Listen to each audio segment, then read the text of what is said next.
A gente tem no Brasil, pelo menos desde quando os portugueses chegaram, uma legislação bastante restritiva a essas questões das sexualidades, a liberdade sexual e de gênero. Então, se a gente voltar lá atrás, né, eu coloquei essa ideia de uma colocação do sexo em discurso, né, uma ideia bem Foucaultiana de entender não a repressão apenas enquanto um poder que interdita a sexualidade, mas antes o poder atuando também como uma série de provocações e estímulos positivos para que as sexualidades sejam normativizadas, sejam enquadradas e sejam catalogadas e controladas. Isso houve no Brasil durante muito tempo. Né? Se a gente voltar, o direito teve um papel importante em relação a isso. Né? Se a gente pegar lá as ordenações manuelinas, afonsinas, filipinas do Império Português, que vigeram no Brasil durante muito tempo, a sodomia, por exemplo, era um crime, era um pecado nefando, era a expressão utilizada, punida com fogueira, punida com degredo, com infâmia dos descendentes, as piores penas possíveis, durante vários momentos, desde sodomia, lesbiandade, tinha vários outros nomes, mas basicamente era a questão da homossexualidade e as formas de transgeneridade que eram punidas dessa maneira.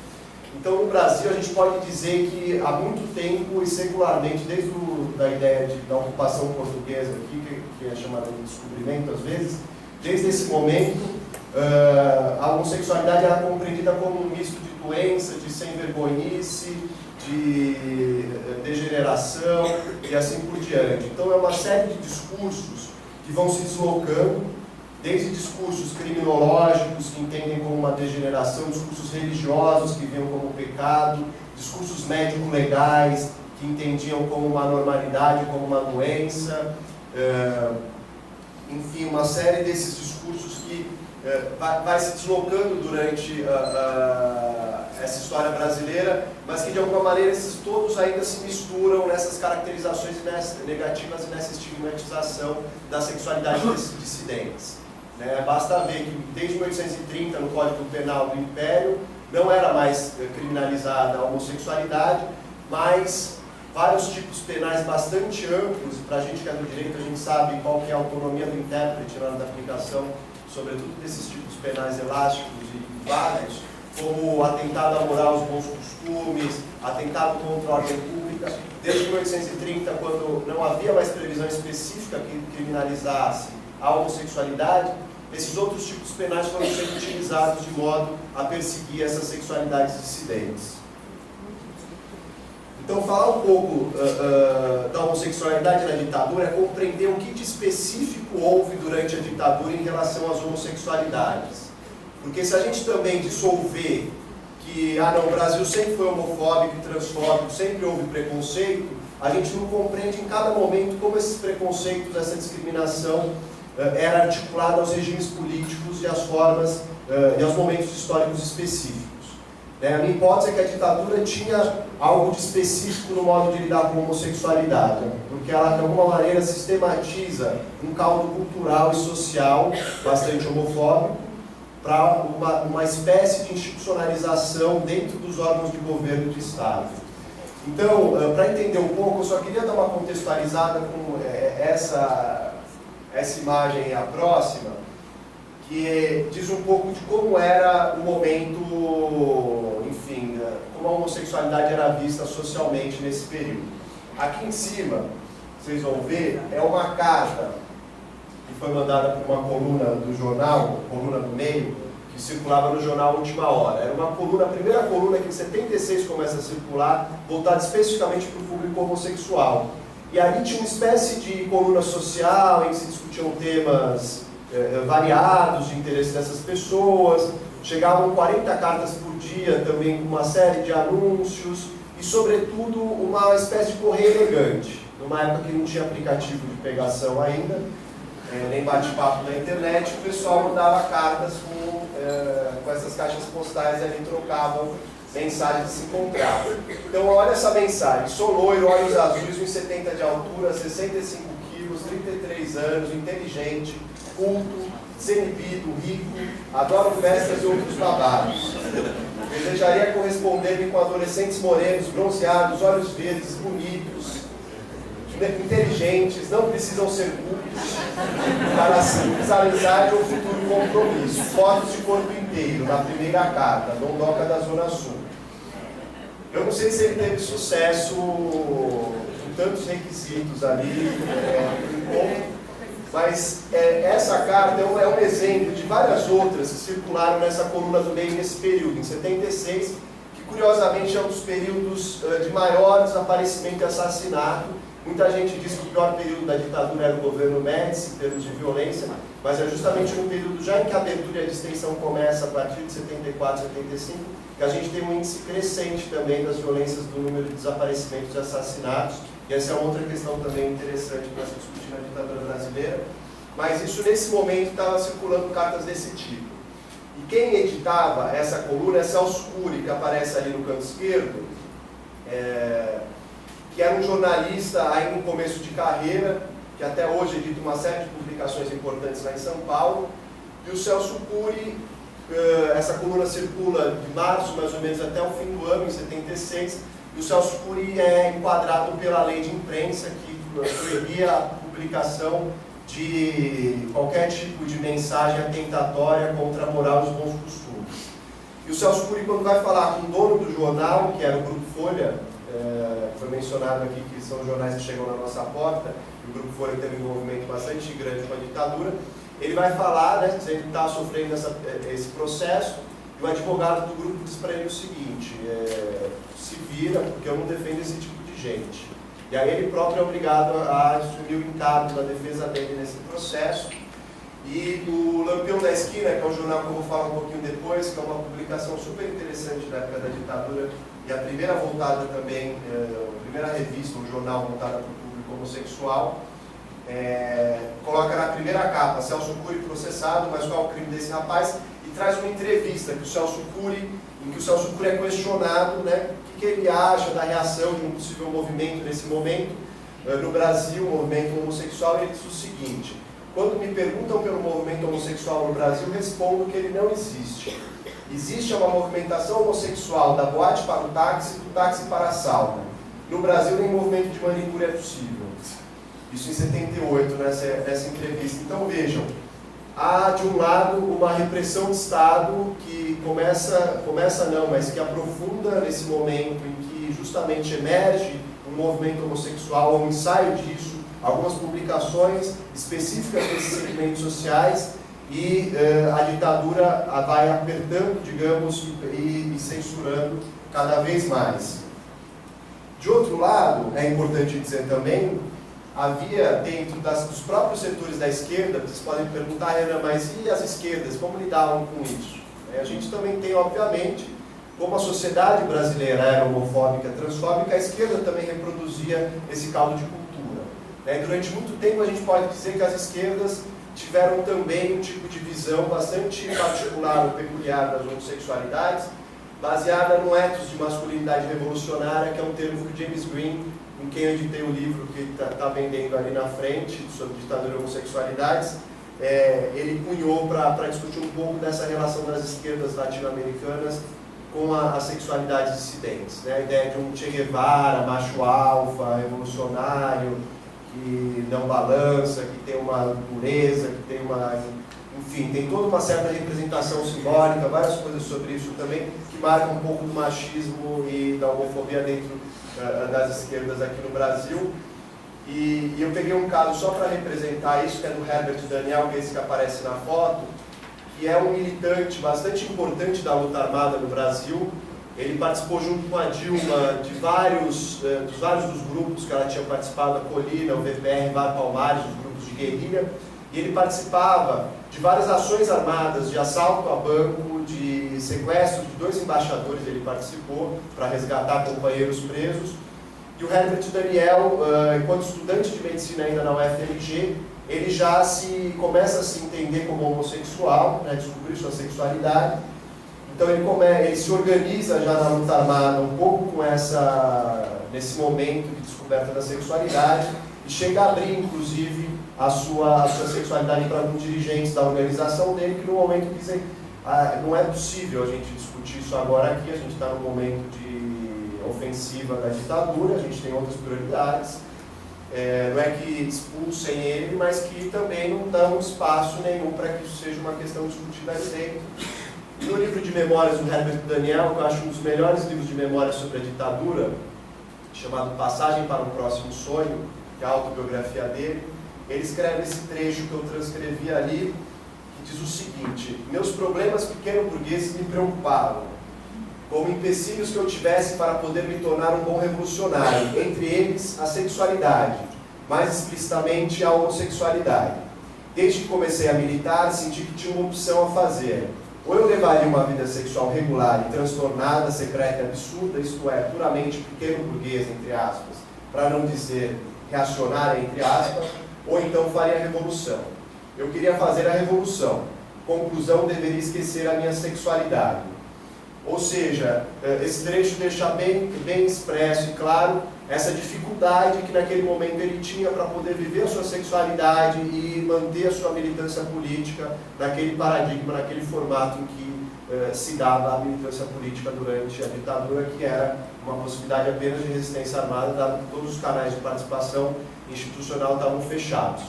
É óbvio que, de maneira nenhuma, eu estou, ao colocar lado a lado isso, comparando a violência da ditadura com a questão da homofobia introjetada e vivida dentro das esquerdas. É óbvio que há uma diferença de sentido, de alcance, em relação a essas homofobias. Uma delas desde um lugar de Estado, institucionalizada, com todo o aparato repressivo, e uma outra de uma cultura política mesmo, uma cultura dentro dessas esquerdas, que foram os primeiros setores a problematizar depois disso e buscar uma organização também próxima ao movimento LGBT. Mas eu acho importante também para mostrar um pouco dessas nuances e um pouco do retrato de época de como a homofobia era uma coisa mais ou menos generalizada naquele momento. Em relação à ditadura, uma série de violências a gente pode nomear ou inventariar durante esse período. Desde perseguição a travestis, que, de modo geral, trabalhavam só com prostituição, né, porque sempre foram, como continuam sendo excluídas do mercado de trabalho regular, e ali eram sempre enquadradas porque não tinham carteira de trabalho assinada, e essa ideia do trabalhador enquanto um cidadão que tem direitos é bastante forte também. Isso serviu, esse discurso, para reprimir, para perseguir essas travestis. Censura à imprensa, às artes, ao teatro, à música, como eu vou mostrar a seguir uma série de documentos. Homofobia dentro dos próprios órgãos de repressão e controle, sobretudo nas Forças Armadas.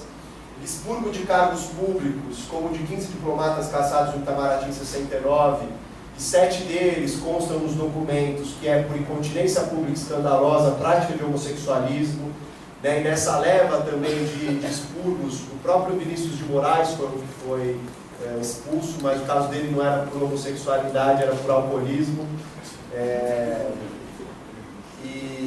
Enfim, uma série de... Esse processo administrativo é interessantíssimo no Ministério das Relações Exteriores, porque quando o Câmara Canto, que é o Magalhães Pinto era o ministro, institui uma comissão presidida pelo Antônio Câmara Canto, eles vão fazer um processo para investigar quem era homossexual dentro do Itamaraty. Itamaraty não tem nada mais do que homossexuais, no geral, né? E aí eles começam a fazer todas umas listas de pessoas perseguidas que vão começar a sofrer as perseguições desde oficiais de chancelaria até diplomatas, e culmina com essas expulsões, depois mais 10 outros investigados, e eles chegam a sugerir, o Serviço Médico do Itamaraty, isso está escrito no parecer do médico, que se façam exames psiquiátricos e proctológicos nos candidatos para verificar se eles praticavam sexo anal. Enfim, tem uma série de coisas interessantes nesse processo do Itamaraty.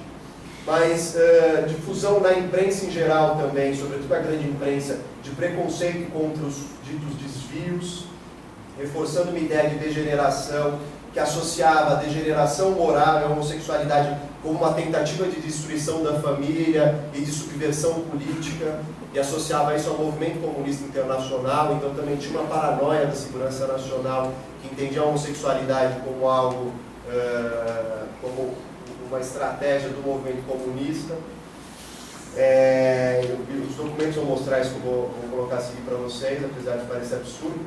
e a desarticulação do próprio movimento LGBT nesse momento, que começa a se constituir e que é muito perseguido também, e num clima de terrorismo político bastante grande, acaba não conseguindo se organizar nesse momento.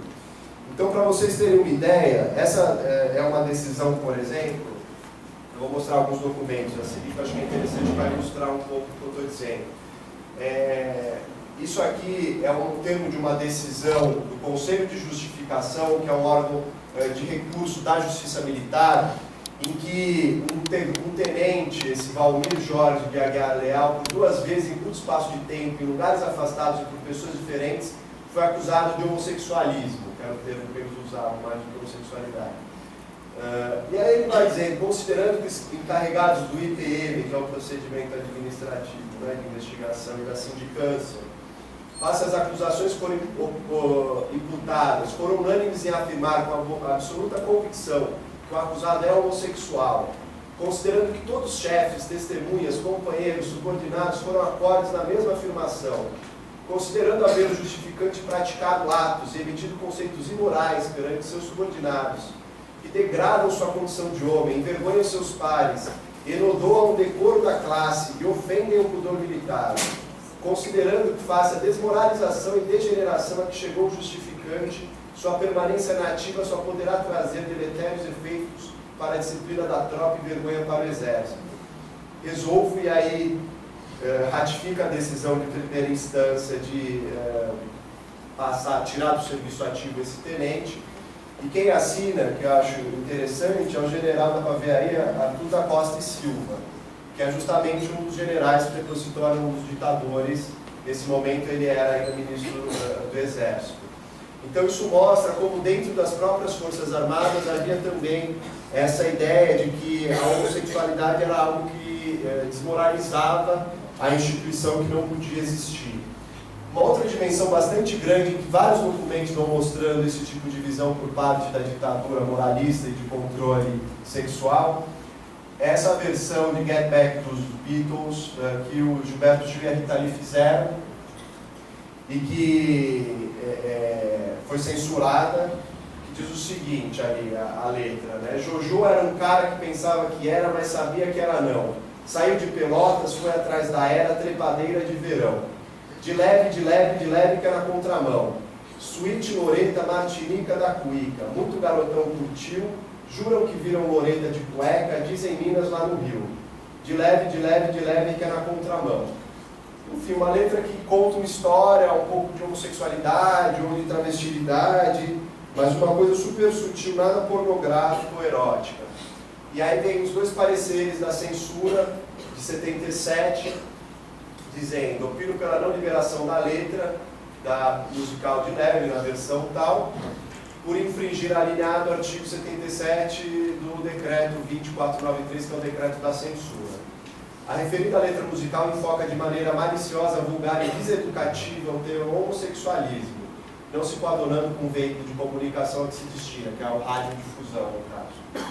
E aqui o outro parecer, que sempre passava por um controle duplo, dizendo mais ou menos a mesma coisa, que a letra em questão enfoca o homossexualismo e lesbianismo de maneira vulgar, maliciosa e inadequada, por entendermos que tal assunto não deva ser tratado, muito menos decantado de tal maneira, e sim através do ponto de vista médico-científico, e aqui vem o discurso médico-científico, a ideia de doença ou de desvio, opinamos pela não liberação da composição. Então, uma letra que ficou censurada há anos também por conta disso. Uma outra música é essa do Luiz Airão, chamada Homossexual, e essas músicas vocês encontram tudo versões do YouTube, depois vocês procurarem pelo Google. É uma música que não tem nada demais, música meio ruim, inclusive, mas ele vai dizendo assim: vejo no seu jeito triste que a revolta existe, a incompreensão do mundo que não perdoa, é que rindo só magoa, sem saber se é para rir ou não. Vejo no seu sorriso bem traçado, seu rosto bem traçado, que podia ser amado por qualquer mulher. Que como eu também podia amar, pois tem muito amor para dar, amor que o mundo não quer, homossexual. Ou seja, uma coisa super relata de uma forma de amar, nada também apelativa, e aparece o carimbo ali de vetado, e vem não aprovo nessa inscrição da censora aqui, porque a divulgação do homossexualismo é proibida pela lei censória. É o nome dela, em 72 a data e o de acordo com o censor. Então, essas censuras são algumas que apareceram para mostrar um pouco essa visão do controle com o receio de que a mera divulgação da homossexualidade é igual a discussão do beijo gay na novela hoje, né? Se aparecer, as pessoas vão se convencer que é bom ficar beijando gente do mesmo sexo, então é melhor não deixar divulgar essas coisas. E é uma visão que vem dessa época também. Esse outro é um documento de uma série de prisões realizadas no encontro estudantil, em 73, que foi um encontro feito na UNB, mas que tinha estudantes do Brasil inteiro.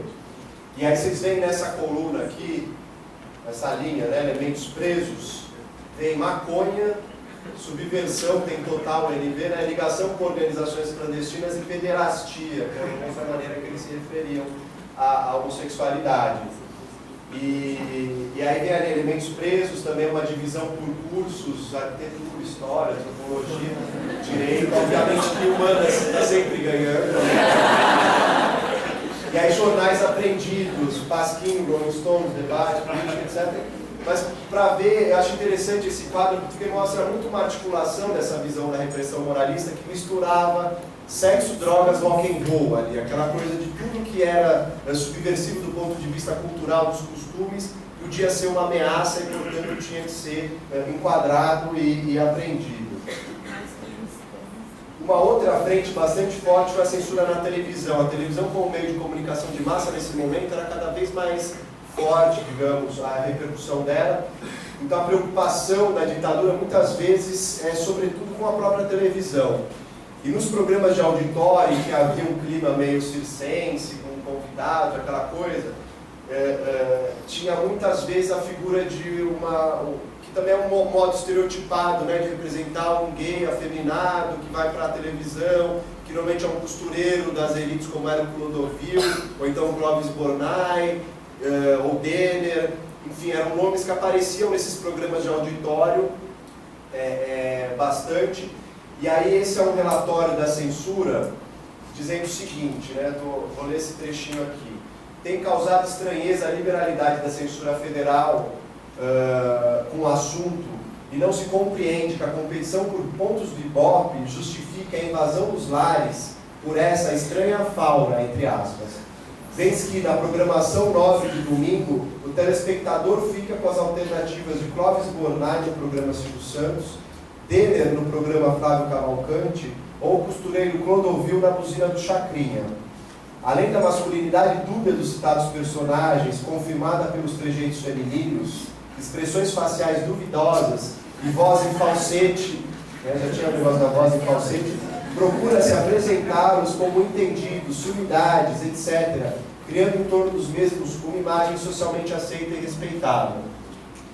Ou seja, também uma tentativa, inclusive, de que as referências que as pessoas possam ter, vendo ali pessoas afeminadas, homossexuais ou não, né, mas afeminadas, que têm trejeitos estranhos e tal, que isso possa influenciar uma juventude e acabar levando a uma degeneração. E aí vem na conclusão desse relatório, salvo o melhor juízo, julgamos que a censura federal deveria ser mais rigorosa a respeito do assunto, proibindo a veiculação de notícias sobre o mesmo no nosso país. É interessante ver que há também posições diferentes dentro desses, não são homogêneas essas estruturas de repressão, e há alguns setores que querem endurecer, que são pautados por valores morais mais conservadores, outros por menos, mas a censura certamente é um dos mais presentes. E aí, só para, acho interessante mostrar, eu separei alguns dois documentos aqui relativos à UFSC, a Florianópolis. Esse é o encaminhamento dos livros que foram proibidos pela ditadura. Essa é uma lista clássica aqui, que é uma relação de 205 livros proibidos. E é curiosíssimo ver o nome dos livros, que vão desde Emanuele até Marx, durante a ditadura. São livros pornográficos no geral e políticos alguns, ou que eles consideram pornográficos. Mas isso foi muito forte dentro das universidades, tanto que essa é uma difusão feita da Agência Central do SNI, que é o Serviço Nacional de Informações, e que vai para as... Isso é interessante vocês verem, né, que aqui tinha também uma ASI, as grandes universidades federais e também estaduais na época tiveram, que eram agências de segurança e informação dentro das universidades vinculadas às reitorias. Eu não sei se houve comissão da verdade na UFSC, eu não sei se já se buscou esse acervo documental. Provavelmente algumas universidades destruíram, né? O caso da USP foi isso, a reitoria que veio logo depois, no fim dos anos 80, acabou destruindo todo esse acervo documental, mas essas agências de informação que funcionavam dentro das universidades, elas serviram desde o controle político e censura dos professores que não estavam enquadrados, coibindo e segurando contratação de professores tidos por subversivos, mas também pela difusão desses controles morais em relação a isso. Então essa lista é enviada para a SI aqui da UFSC, e aí eles dizem, né, para conhecimento desse órgão de informações, encaminhamos o constante do anexo com a especificação de 205 livros de cunho subversivo ou pornográfico, proibidos por determinação do Sr. Ministro da Justiça, que podia, inclusive, determinar a apreensão desses livros sem nenhum tipo de processo. E há, por exemplo, uma autora, a Cassandra Rios, uma autora homossexual, lésbica, bastante importante nesse momento. Ela chegou a escrever 36 livros, que foram os mais vendidos nos anos 70 no Brasil, e ela teve 33 dos livros dela censurados e apreendidos. Ela começou a escrever com outros nomes para conseguir escapar da censura, mas teve muita dificuldade. Mas eu acho que isso é uma sugestão para vocês, se isso não foi feito, buscar esses acervos da SI. Esse é um jornal que circulou aqui durante o governo do Jorge Bornhauser. Houve uma perseguição muito forte a vários jornalistas que trabalhavam no Estado, sobretudo que estavam cobrindo a Novembrada aqui em Santa Catarina, e vários deles saíram e fundaram esse Afinal, que é um jornal super interessante, que vocês puderem depois, vale a pena olhar. Um dos jornalistas, ele tem um blog na internet e ele digitalizou, um dos fundadores do acervo. Então depois, quem quiser, eu posso passar até o endereço onde está esse acervo, mas é um jornal extremamente crítico, começou a circular em 80 e que denunciava várias dimensões da repressão da ditadura. E esse aqui em específico, ele vai descrevendo, eu vou ler aqui um trecho, acho que a letra está pequena, mas ele vai descrevendo, segunda-feira, 16 de setembro de 79, aproximadamente 22 horas. O cabeleireiro Sidney caminha calmamente pela rua Almirante Alvim, em frente à Faculdade de Economia. É abordado por dois homens que descem de um Fusca vermelho e lhe pedem documentos. Assim começou em Florianópolis uma verdadeira campanha de violência desencadeada contra prostitutas e homossexuais, envolvendo desde policiais até grupos organizados. Durante as sessões de espancamento, os tarados manifestam sua ideologia de preservação da família, da moral e das tradições. Vários outros casos aconteceram, e todos os agredidos deixam claro que são alvos de um grupo organizado que, em nome da propriedade e da moral, espancam com a certeza de que não serão punidos. E aí vai dizendo dos sequestros de homossexuais, a maioria no centro da cidade, e da dificuldade que os homossexuais tinham por não poder procurar por isso a imprensa, porque essas instituições também poderiam, na verdade, praticar represálias. E aí ele vai dizendo aqui também, esse outro, de uma notícia que estava falando que as travestis que fazem, eram os travestis, como eles falavam, que fazem ponto no mercado municipal, teriam apedrejado carros que passavam por ali. Mostra claramente como as informações são propositadamente distorcidas pela imprensa tradicional. E aí diz que, na verdade, era uma agressão que estavam fazendo as travestis nesse momento, e aí que, na verdade, foi uma defesa. E aí uma delas diz que foi a única forma de impedir que eles matassem a mulher que já estava caída no chão e sangrando muito, contra uma das bichas que enfrentou 5 covardes espancadores. E aí fala da polícia também, que tem praticado extrema violência, e o caso de uma prostituta que vai à polícia justamente denunciar a violência que tinha sofrido, com apenas 24 anos, baixa estatura, cabelos mechados, foi agredida por 4 homens, 3 PMs à paisana e um funcionário do supermercado Central.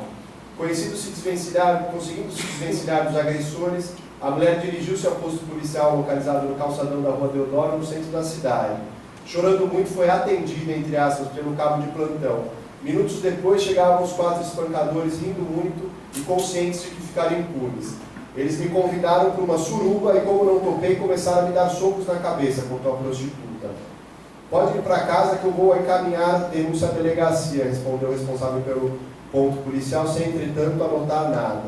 Ou seja, mostra também como essa questão da homofobia, do machismo estavam articuladas justamente contra esses segmentos sociais da população LGBT, das prostitutas, em relação a essa repressão institucionalizada, e que não era só uma coisa também de meia dúzia de pessoas perversas ali numa ponta, mas que efetivamente tinha um respaldo institucional e passava por esses órgãos de Estado.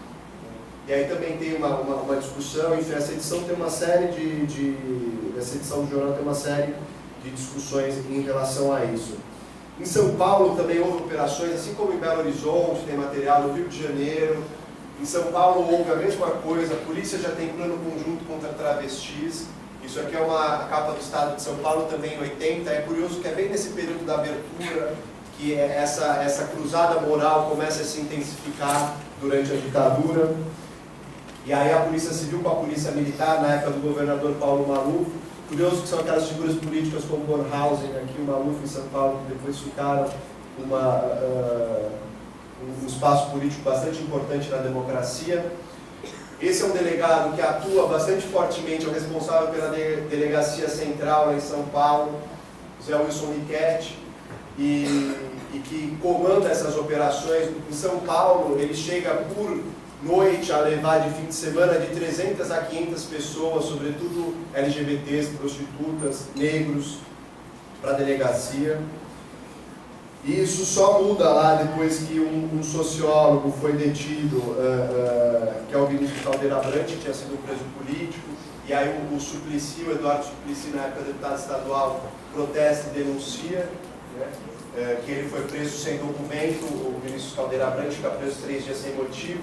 Mas isso aqui eu acho bastante curioso, que é um caso que aconteceu que o jornalista apurou, em que aparece uma prostituta extremamente machucada, toda espancada, e aí quando eles vão perguntar para o delegado Riquetti o que tinha acontecido, ele diz que ela se jogou no 2º andar e apresenta um comprovante, um documento escrito, assinado por uma colega, uma travesti, que era colega também prostituta dela, dizendo que viu ela se jogando, e depois quando o repórter vai apurar, a testemunha negou o depoimento, que é isso que vai dizendo aqui, e ela diz o seguinte, aqui embaixo: eles me apresentaram uma folha dobrada e disseram, assina aqui e você sai, se não assinar vai ficar no mofo por uns 15 dias.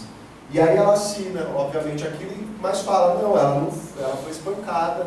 E tem relatos de uma série de torturas e violências praticadas na delegacia, de extorsão, né, de dinheiro que era tirado dessas prostitutas, travestis, nesse momento, e que de resto tem umas coisas muito parecidas. Né? Ano passado, não sei se vocês acompanharam o caso da Verônica Bonilla, uma travesti em São Paulo, que também foi espancada, que depois a própria coordenadoria LGBT em São Paulo acabou acobertando e tentando criar uma outra versão, dizendo que ela era a própria culpada, gravou a voz dela dizendo isso. Depois o Ministério Público apurou que não era verdade.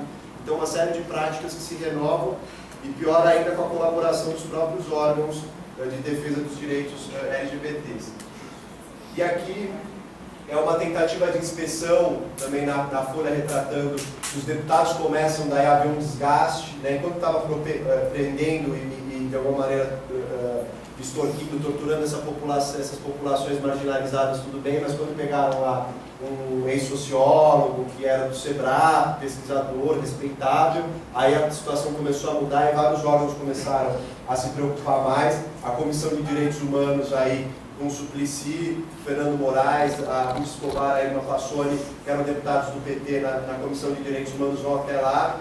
E o tamanho era o respaldo institucional que o delegado tinha, ele deixa todo mundo sair pelos fundos, para que essa comissão não encontre ninguém ali dentro. Né? Aí o jornalista relata isso também.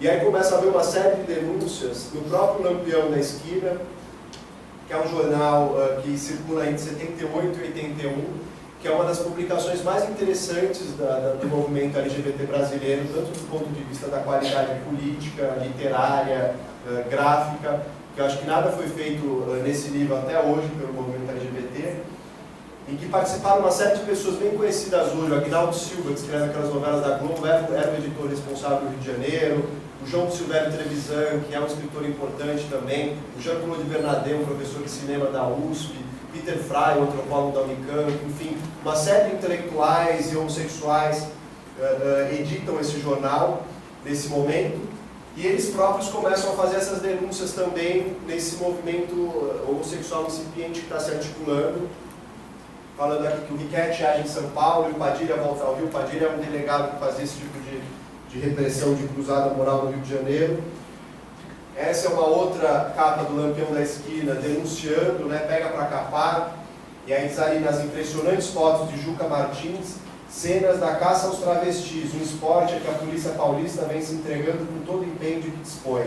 Noticiário completo sobre os demandos do delegado Riquetti e os protestos contra a sua atuação arbitrária nesta edição. E aí tem a foto de uma travesti no chão, uma outra sendo também presa com os braços para trás. E nessa edição tem várias fotos da violência. E aí a OAB, a entidade de classe dos nossos colegas aqui, com bastante atraso, começa a criticar as operações. A própria Folha de São Paulo depois muda de opinião e chama essa violência de violência inútil, como se tivesse uma violência útil, poderia ser feita.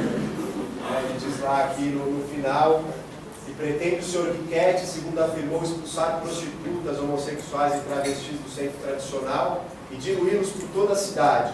Ou talvez, repetindo a discutível façanha que ele próprio se atribui, transferi-los para a cidade de Santos, cuja zona de meretrício estranhamente se orgulha de ter criado. O Riquetti diz aquele que conseguiu mandar as prostitutas todas para Santos.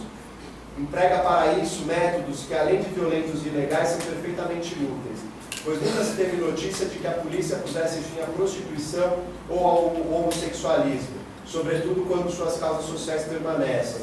Ou seja, precisa atacar as causas sociais dessa patologia, não só os seus efeitos. Né? E além disso,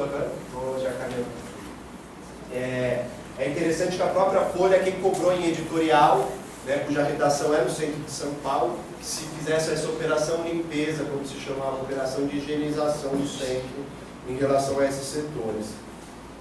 E aí vai ser em reação um pouco a isso, né, as primeiras tentativas de organizar o movimento LGBT são de 76, o Trevisan relata isso, mas ele próprio relata que na dificuldade de organizar durante a ditadura, os homossexuais não tinham interesse em se organizar em grupo, em tentar uma atuação mais politizada. Ele próprio vai para o exterior nesse período, e só em 78 é que de fato vai começar uma articulação mais organizada do movimento LGBT, mas foi graças a essa violência, de algum modo, do Riquetti, que a aliação se estabelece nas ruas também, acaba indo para as ruas, e o movimento homossexual faz um ato bastante importante junto com o movimento feminista, o movimento negro, contra as batidas. Essa é a convocatória desse ato público contra a repressão policial, que foi feito em São Paulo, na frente da escadaria do Teatro Municipal, que juntou mais de 500 pessoas.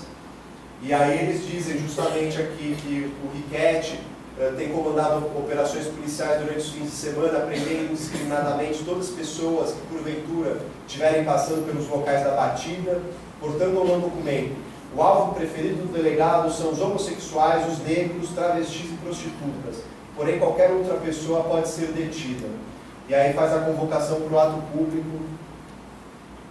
E essa nota à imprensa da própria delegacia, eu acho bastante curiosa também pela linguagem, vou ler rapidinho aqui para caminhar para o fim, mas aí diz que foi consultado sobre esse ato público e que não tinha nenhuma decisão ainda a conversar com o delegado-geral de polícia e o secretário de segurança pública, o que mostra efetivamente que havia uma cadeia de comando, uma hierarquia, em que essas coisas eram discutidas, eram decididas, que não era uma posição pessoal. O próprio Riquetti chegou a ganhar diversos elogios públicos que estão na imprensa, a atuação dele, tanto do secretário de segurança pública quanto do governador,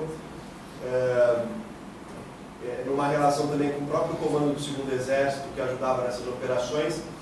E aí ele diz o seguinte, estava, porém, preocupado com as entidades autodenominadas minorias, né, ele remete ao panfleto, e que eu iria até a Catedral da Sé fazer minhas orações, para ter certeza de estar vivendo em São Paulo e não em Sodoma e Gomorra de tão tristes lembranças.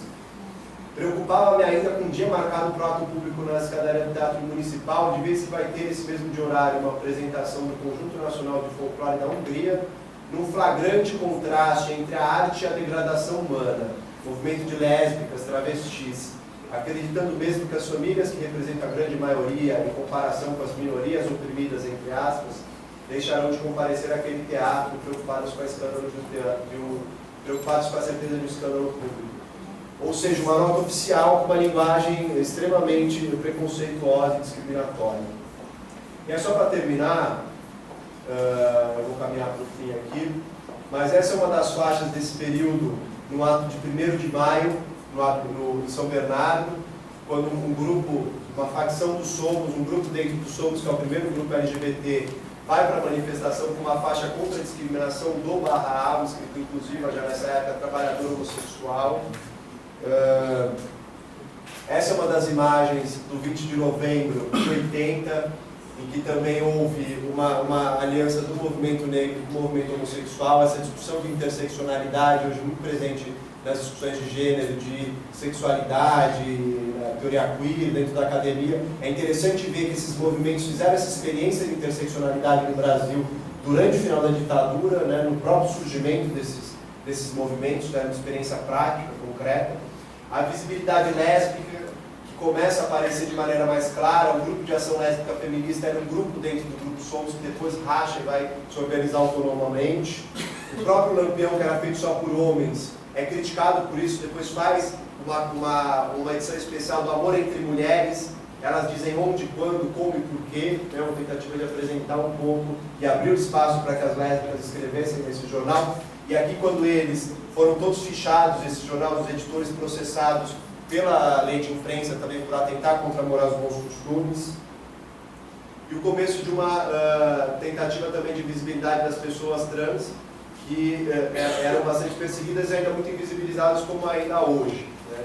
Mas isso, só para terminar, poder abrir para as questões também de continuar o diálogo, é um pouco um panorama que me parece importante para a gente compreender a dimensão do regime de exceção no Brasil, não só porque a ditadura, como eu disse, foi uma estrutura de extrema violência, uma política pública de violação de direitos humanos. Os trabalhos da Comissão da Verdade mostraram isso, né, que a ditadura ela teve uma política pública de violação de direitos humanos, com uma cadeia de comando muito bem estruturada, né, não eram os porões que estavam praticando sem conhecimento das autoridades.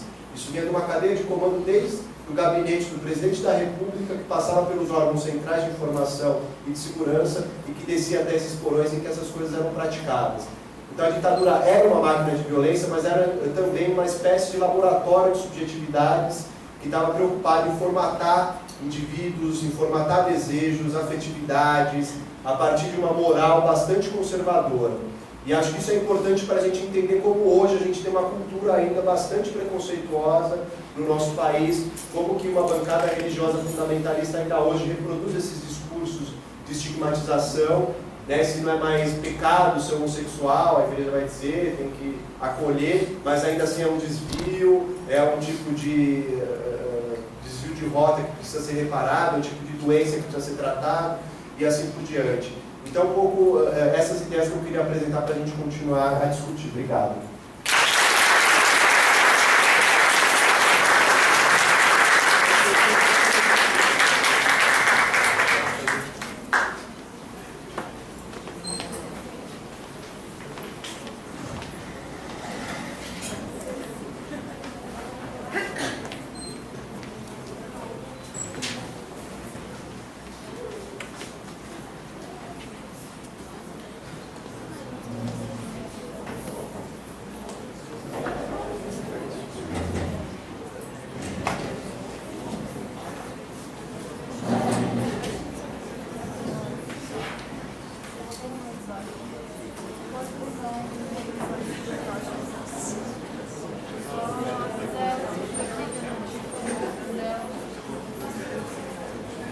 Sinta luz, ele foi.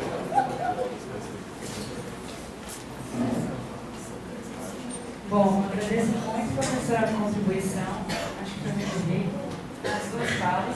A gente... Está dando para ouvir esse microfone? Tá. A gente abre agora para perguntas.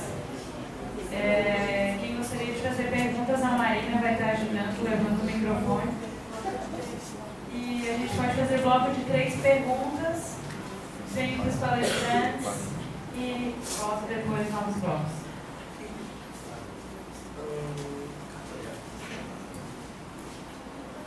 Eu sou o Leonardo Continho, faço parte do PET também.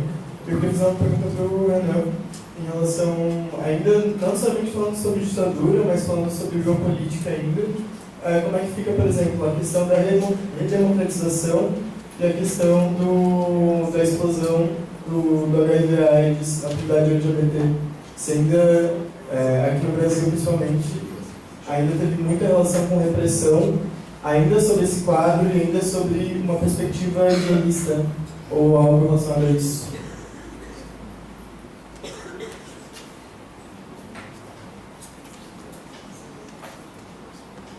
Bom dia, a minha pergunta vai para o Renan também. Eu gostaria de saber qual foi a trajetória de pesquisa dele, porque me chamou a atenção as imagens do movimento LGBT, né, principalmente pela raça das pessoas que apareceram ali. Se você faz algum tipo de corte racial, né, e se você tem algum entendimento de como que se rompe, assim, porque hoje, embora a gente tenha retomado as questões interseccionais, me parece que retrocedeu um pouquinho, assim, né, de como que essas histórias se perderam, né, de participação da atuação dos negros junto com o movimento.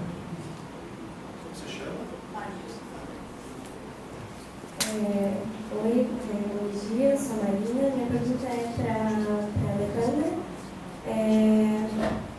Queria dizer primeiro, agradecer a tua fala, foi muito elucidativa nesse sentido das disputas discursivas que estão se gestando agora na Argentina. E minha pergunta é em relação à desaparição, mas eu queria que você falasse um pouquinho da desaparição no caso das crianças que foram apropriadas, né? Porque não se tratou somente de desaparecer esse corpo, mas também de realocar ele a outro lugar, né? No caso, essas outras famílias que adotaram / registraram pseudo-legalmente. É isso. Obrigada. A gente faz grupo de 3, depois eu retomo as perguntas, tá?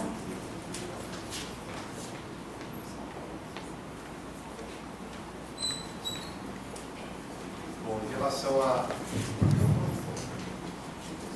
pergunta do Eduardo, que foi quem procurou para dar o tema, é o seguinte, é uma questão interessante mesmo observar quando na redemocratização, está dando para ouvir aí, não? Oi? Então, é uma questão interessante porque esse momento no final da ditadura, né, do projeto de extensão que é feito desde dentro, essa é uma diferença muito grande da ditadura brasileira em relação à Argentina, né? Não houve uma guerra das Malvinas, uma caída mais marcante do próprio regime, um desgaste político mais forte. Houve um projeto de transição muito negociado, que começa por iniciativa do próprio regime, e é justamente nesse período que as questões morais vão ficando mais evidentes, assim, né, de controle, porque também todo um aparato repressivo, que era dedicado à perseguição da subversão estritamente política, né, dos comunistas, você precisaria dar finalidade para aquilo ali, né? Você tem um servidor público que eles já tinham prendido, torturado, desaparecido e assassinado todas as organizações armadas e desmantelado todas as organizações que eles justificavam para manter aquele aparato repressivo. E é curioso ver que é justamente essas estruturas de segurança pública e de repressão que são criadas para fazer esse controle moral no momento da redemocratização. E a epidemia do HIV/AIDS vai vir justamente no final da década de 80, assim, os primeiros casos ainda na primeira metade dos anos 80, mas de maneira mais forte na segunda. E é curioso porque isso acaba fazendo o movimento LGBT, nesse primeiro período dele, ele é muito politizado, né? Se a gente for analisar no sentido de um movimento mais tradicional, né? Essas faixas, esses discursos, você pegar o Lampião, né? Eu fiz um exame de todas as edições do Lampião, desses 3 anos. Então ali tem uma série de discursos super interessantes, politizados, de análise mesmo, do papel do movimento homossexual, o que deveria ter como tarefa naquele momento, qual a articulação com os setores da esquerda e assim por diante. E em virtude de uma série de questões internas, mas também da epidemia, o movimento acaba se desmantelando. E aí o movimento ressurge nesse período do final dos anos 80, já numa perspectiva muito da discussão da saúde pública, estritamente. E que foi muito importante. O próprio Herbert Daniel, esse que eu falei, quando ele sai, ele é um dos únicos que não é preso. Né? Sobra 3 pessoas da VPR, que é o maior grupo do Lamarca. Ele chegou a treinar no Vale do Ribeira com o Lamarca. Sobra 3 pessoas, uma delas é o Herbert. Ele propõe para a organização para extinguir a organização. Aí os outros 2 dizem que não expulsam ele da organização ainda, em 72. E aí, aquela coisa aí que conta esse episódio da memória dele e ele tem uma ironia, o texto dele é muito gostoso de ler mesmo. E vale a pena vocês pegarem isso de memória. Mas o Herbert, em 72, ele fica 3 meses morando num apartamento em Niterói, isolado, fechado, sem poder sair, sem poder abrir uma janela. E ali levavam coisas para ele 2 vezes por semana, porque ele estava na lista de procurados e tudo. E ali ele vai conhecer, quando diminui um pouco a repressão, o contato da organização vai para lá, que é o Cláudio, que vai se tornar um companheiro de vida dele. Na época o Cláudio era casado com uma mulher, vai morar junto com a mulher e com o Herbert. Depois eles se envolvem afetivamente e eles vão para Barbacena, que era a cidade da família do Herbert.